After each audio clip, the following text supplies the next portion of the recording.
Neat ವಿಚಾರದಲ್ಲಿ ನಾನು ದೋಷಾರೋಪ ಮಾಡಲ್ಲ. ಮೈಸೂರಿನಲ್ಲಿ ಹೀಗಂತ ಮಾಜಿ ಸಂಸದ ಪ್ರತಾಪ್ ಸಿಂಹ ಹೇಳಿಕೆ ಕೊಟ್ಟಿದ್ದಾರೆ.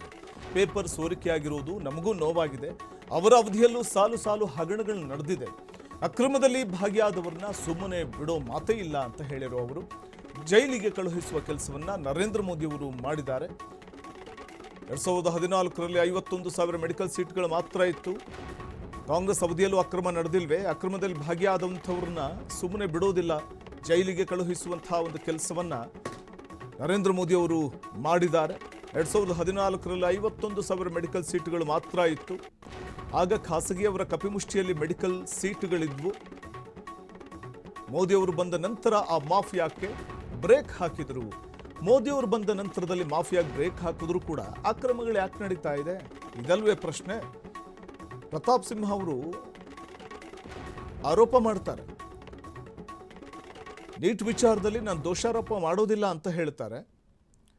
ಮತ್ತು ಈ ಸಂದರ್ಭದಲ್ಲಿ ನೀಟ್ ಅಕ್ರಮ ನಡೆದಿದೆ ಅನ್ನುವಂಥದ್ದು ನಮಗೂ ಕೂಡ ನೋವು ತಂದಿದೆ ಅಂತ ಹೇಳಿದ್ದಾರೆ. ಅದರ ತಪ್ಪಿತಸ್ಥರ ಮೇಲೆ ತಕ್ಕ ಶಾಸ್ತಿ ಆಗೇ ಆಗುತ್ತೆ ಕಾನೂನು ರೀತಿಯ ಅನ್ನುವಂಥ ಮಾತನ್ನು ಹೇಳಿದ್ದಾರೆ. ಗುರುತರವಾದಂತಹ ಒಂದು ಪರೀಕ್ಷೆ, ಆ ಪರೀಕ್ಷೆಯ ಪ್ರಶ್ನೆ ಪತ್ರಿಕೆ ಸೋರಿಕೆಯಾಗಿದ್ದು ನಮ್ಮೆಲ್ಲರಿಗೂ ಕೂಡ ಬೇಸರನ ತಂದಿದೆ, ನಮಗೂ ಮುಜುಗರ ಆಗಿದೆ. ಇದು ಕಾಂಗ್ರೆಸ್ ಸರ್ಕಾರದಲ್ಲಿ ಆಗಿದ್ದಿದ್ರೆ ಅದು ಮಾಮೂಲಿ ಬಿಡು, ಪ್ರಶ್ನೆ ಪತ್ರಿಕೆಯನ್ನು ಸೋರಿಕೆನೂ ಮಾಡ್ತಾರೆ, KPSC ಹಗರಣಗಳನ್ನು ಸಾಲಾಗಿ ಮಾಡ್ಕೊಂಡು ಬಂದಿದ್ದಾರೆ, ರಿಕ್ರೂಟ್ಮೆಂಟಲ್ಲೂ ಮೋಸ ಮಾಡ್ತಾರೆ, ಇಂಟರ್ವ್ಯೂನಲ್ಲೂ ಮೋಸ ಮಾಡ್ತಾರೆ. ಅದೆಲ್ಲರಿಗೂ ಜನಕ್ಕೂ ತಿಳಿದಿದ್ದು, ಇದಕ್ಕೆ ನಾವೇನು ಬೇಸರ ಮಾಡ್ಕೋಬೇಕು ಅಂತಿರಲಿಲ್ಲ. ಆದರೆ BJP ಸರ್ಕಾರದಲ್ಲಿ ಇದಾಗಿದ್ದು ನಮ್ಮೆಲ್ಲರಿಗೂ ಕೂಡ ಬೇಸರ ತಂದಿದೆ.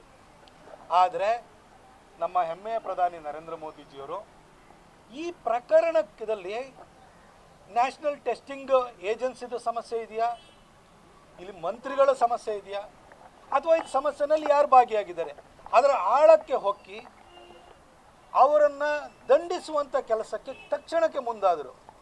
ಅವ್ರಿವ್ರ ಮೇಲೆ ಕಾಂಗ್ರೆಸ್ ಟೈಮಲ್ಲಿ ಆಗಿಲ್ವಾ ಅಂತ ಹೇಳಕ್ಕೆ ಹೋಗಲಿಲ್ಲ.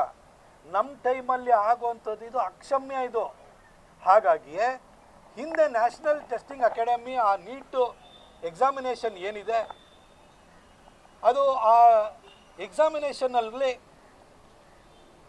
ಭಾಗಿಯಾಗಿ ಆ ಪ್ರಶ್ನೆ ಪತ್ರಿಕೆಯನ್ನು ತಯಾರು ಮಾಡುವಂತಹ ಕಾರ್ಯದಲ್ಲೂ ಕೂಡ ಹಿಂದೆ ಇನ್ವಾಲ್ವ್ ಆಗಿದ್ದಂತಹ PV ಕುಲಕರ್ಣಿ ಅನ್ನೋ ವ್ಯಕ್ತಿಯನ್ನು, ಹಾಗೆ ಮುಂಬೈ ಇದು ಪುಣೆ ಬೇಸ್ಡ್ ಈ ಕೋಚಿಂಗ್ ಅಕಾಡೆಮಿ ಅಲ್ಲಿ ಮನೀಷಾ ಮಂದಾರೆ